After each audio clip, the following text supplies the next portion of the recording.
Anyway, so I got a question for you master mechanics. So I'm take this hub off. I'm gonna replace the bearings, put on a new seal.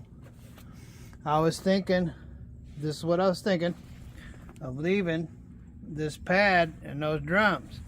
Is it your recommendation, even though now mind you, my funds are getting very low. I've been at this for a month and I've spent a fortune so far.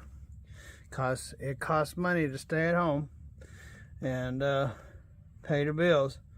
So not only that I have to pay bills and be at home, but I also have to spend the money to fix all this stuff. And so my funds are getting low. My idea is to just go ahead and run it like it is, and then this summer pull it back off and replace these pads and them drums.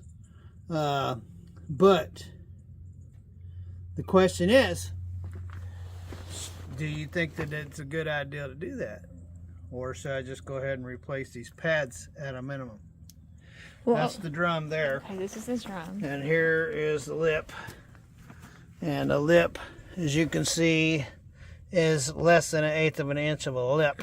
So that's the drum. So the drum's really not bad. And these pads, you can see how much pad there is.